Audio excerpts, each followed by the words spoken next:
الطارف البوابة الشرقية للجزائر تتوفر على مواقع ومعالم أثرية مصنفة وغير مصنفة، ومن محميات طبيعية وغابات جعلتها قبلة للسياح من داخل وخارج الوطن. القالة مدينة حدودية ساحلية تبعد عن الحدود الجزائرية التونسية بحوالي 15 كيلومتر فقط، وعن مدينة طبرقة التونسية بحوالي 30 كيلومتر. الفرنسيون هم أول من أطلق على المدينة تسمية القالة لاكال بالفرنسية، كونها أول خليج ترمي فيه البواخر مراسيها. أما قبل ذلك فكانت معروفة بتسمية مرسى الخرز. القالة هي أحد أجمل المدن الساحلية الجزائرية الشرقية بفضل شريطها الساحلي المطل على البحر الأبيض المتوسط والممتد على طول 90 كيلومتر. المدينة تستقطب سنويا الآلاف من السياح.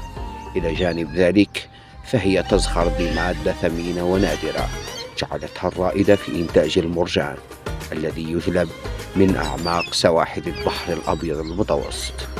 من أجمل الأماكن التي تجذب الزوار هو مسرح الهواء الطلق عمار العسكري الذي يتسع لحوالي 4000 متفرج، حيث تقام فيه تظاهرة ليالي المرجان، والتي يقدم فيها برنامج فني متنوع طيلة موسم الاصطياف الذي يدوم حوالي الشهرين من كل سنة.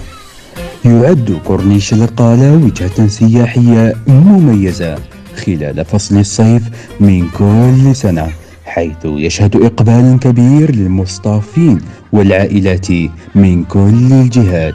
الكورنيش القالي هو بانوراما ساحرة، خصوصا عند غروب الشمس وأثناء الليل.